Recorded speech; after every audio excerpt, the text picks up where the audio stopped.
The V&A Museum of Childhood holds the nation's collection of childhood objects. It has one of the largest collections of childhood objects anywhere in the world. It's unique because of that, because it doesn't just cover toys, as you might imagine. There are lots of toy museums in the world, and it doesn't just collect things that relate to childhood. It has all those things in one place. So you'll find toys from every period in history, primarily from Europe, but some from Asia and other countries too. We have an incredibly important collection of dolls, over 8,000 dolls, and we have also an exceptionally important collection of dolls' houses. And it's also in an incredible Victorian building. So when you come in, it's like a big iron tram shed. So it's great for kids to run around, and parents can feel comfortable that kids are running around and safe, but adults can come and find a quiet corner. It's a unique treasure trove about the history of childhood. There's masses here for everybody. Whether you're a 3-year-old child, or whether you're a 90-year-old adult, you can come here and get some experience of these extraordinary collections. The house is a very special place, partly because Dennis Sievers was my friend. I've been working for him for the last 6 years of his life, and after his death, me and my colleague David have been running the house. Dennis Sievers started it off in 1979, and rather than just looking at things, he wanted his public to step back in time and experience the early 18th and 19th century. Sounds, smells and visuals really take you away back in time. And one is going to pick up on a family of 18th century silk merchants. We're all around them, but you can never actually see them. So it's much more a matter of the heart than of the mind. Quite often it's difficult for people to be quiet for 10 minutes, let alone 45 minutes during their visit in the house. But Dennis Sievers always said, if people do not wish to talk whilst they're in the house, they're blown away by it. And that is what happens exactly. It works on so many levels, and we've got lots of guests who are totally blown away by it all the time, every time.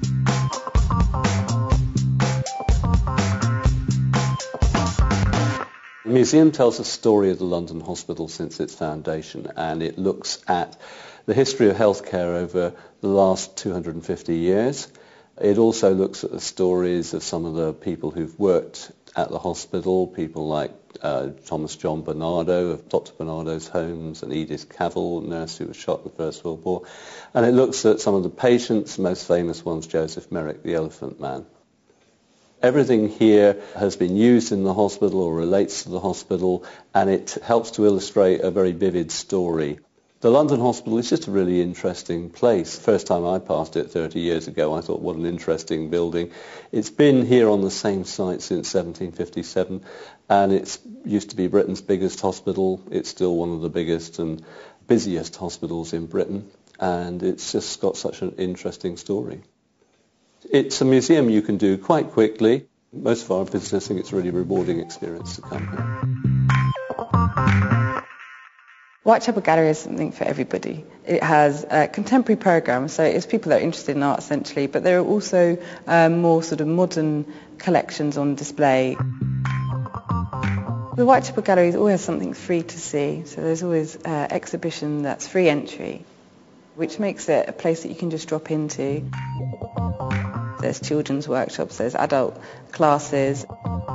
There's also great interpretation panels and marketing materials which explain all about the artwork. The staff are really friendly here. All the gallery assistants are briefed to explain artwork, and we welcome people questioning what's in the gallery and being able to be given an opportunity to explain more about it. It's also very near Spitalfields Market and lots of other great attractions within the area, so you can have a real active day when you come to the Whitechapel, not just visiting the gallery, but other markets and shops and restaurants nearby. Woodlands Music Hall is the world's oldest surviving grand music hall. It's the last of its kind. It's a row of Georgian houses with a music hall built across the backyards. The music hall was built in 1858. We do a variety of performances and art events here that I think are really unique to this area as well. It was built as a palace of varieties with different kinds of entertainments going on the whole time, and it was a real mix of sort of high art, opera, and people who ate live rats, trapeze artists, things that kept people entertained. Now we present a different range of things as well. We have traditional music hall nights, we have classical concerts, we have operas, we've got plays. We also do readings and talks, history lectures, guided tours, so it's a real kind of general venue for the performing arts.